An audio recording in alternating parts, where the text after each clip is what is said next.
Coach, open week in week 2. Yeah. Tell us the good things about that and the negatives of having an open week this early. Well, the good thing is you got to practice without, the results of a game on Saturday. You got a chance to. Last week went out 4 days, and we were in full pads 3 of those 4 days, and really had physical practices. And because when you get about 8 days out from the game, you really have to pull back a little bit, especially from that first game, and get yourself. It's more about the fine details, and then you make the commitment to try to get everybody healthy to the game. And so having that week off, the second week of the season, you really get to go back and get physical and bang around a little bit and try to just go back and make sure you're recapturing, that physicalness that you have during camp and then that you played with on Saturday or the Thursday night before. So that was the positive of it. The negatives are now you got to go 10 straight weeks, without an off week. We lost the first game, obviously, so that loss is still sitting there on your mind. And, even though we thought we played well in spots, for 2 weeks now, you're sitting here 0-1. And so we're hungry. We're ready to get back out and play.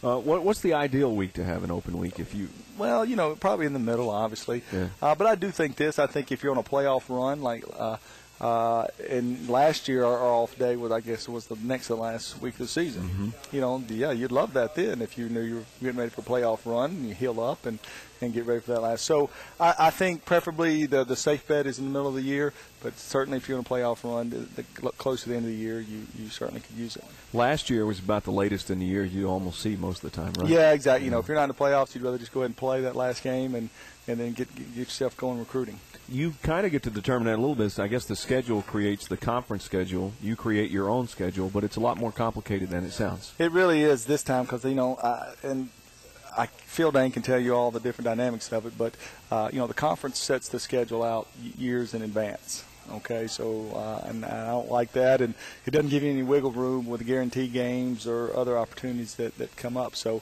you've got your conference game set, and then, of course, you're chasing different guarantee games financially that you need. And then you've only, and then the playoffs now have expanded to 20 teams. Mm-hmm. So I believe they start a week earlier or so anyway, it doesn't give you any flexibility throughout that schedule. I mean, it's 12 weeks, and it is what it is. And so it's a little bit tougher now than it was 2 years ago. You also, when we're talking about schedule, you open the season playing on Thursday nights. Our opener is going to be Thursday night. The week after that, we'll play Murray on a Thursday night. Talk about the Thursday night games, and in particular, it seems to me that they're ideal since they're coming on back-to-back weeks. Right. Well, I love them. Especially when you win, there's nothing better than watching that game tape on Friday. You've got your win behind you, and you work half day on Saturday. Then you get to enjoy other people's college games. So there's nothing like it. It's awesome. In the conference, we all talk about, the coaches say, yeah, we'd love to play you on Thursday. That's what we need to do, make it mandatory. But inevitably, what happens is that there's some teams that let's say we've got a Thursday game this Thursday. Well, they won't want to play a Thursday game the next week if they've got a game on Saturday. Right. And so all that stuff goes out the window when, coaches say, yeah, but if I can't get you Thursday, I don't want to give you an advantage. Mm-hmm. Well, there's no way in the schedule will it work where somebody's going to have to go Saturday, Thursday, mm-hmm. because you're going to have another non-conference game on the road where you're going to have to go on Saturday. And we've been there. And we've been there. Yeah, it's tough. You don't mind going Saturday, Thursday, especially if you're at home. But it's tough if you go Saturday, Thursday, and you're on the road, especially 2 Saturdays, Saturday, Thursday on the road back to back. So, I understand the complaints, but the bottom line is, you kind of need to follow if we're going to get the exposure that we're looking for, if we're going to get the student and the crowd attendance that we desire, you're going to have to make some sacrifices. You're going to have to kind of follow the blueprint of the Conference USA, of the MAC. And, whether you play on Tuesday night, Thursday night, whenever you can to get people to come watch you play. When we've even seen the NFL Thursday night games. Yeah, great point. Sure have. And when you talk about less competition, you get more media coverage because there's just you're not competing against everybody else. There's not as much going on. Yeah, I mean, think about it. All the games that are on Saturday, you know a lot of the games, but you don't know everybody who played and who won on Saturday. But if I went back and talked to you on Friday, you probably could tell me the 3 or 4 games that were played Thursday that you watched, because those are the only ones that come across the ticker. And so for at least for 24 hours, you got a lot of eyes on on that UT Martin, on that brand name, and hopefully it's a win and creates positive publicity for your university. As a coach or a player, what is the difference between playing during the day and at night? You hear the baseball coaches talk about it a lot. Is there a difference in football? There is something.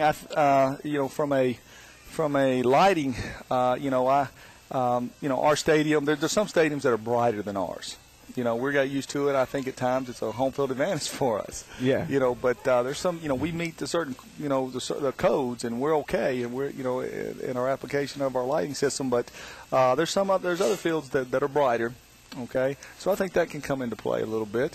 I think sometimes there's better atmospheres, during the day than there is at night. Traditionally, you're going to play night games early in the season, day games late because of the weather. Mm-hmm. But I would rather play early simply because you get up in the morning, you get the day going. If not, you pretty much sit around, we'll have walkthroughs, and you can question yourself.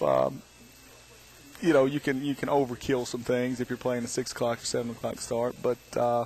And working with our administration, they're good. They'll ask me, hey, what do you think? You want to start this one at noon? You want to start this one at 6? We've got some other things around campus that need to take place, and I've always tried to work with those, and because I want every pair of shoes that can get there in the game there. Yeah. And if it's us playing at 9 o'clock at night, that's what we need to do. Okay, take a break. Ty Simpson will join us when we return.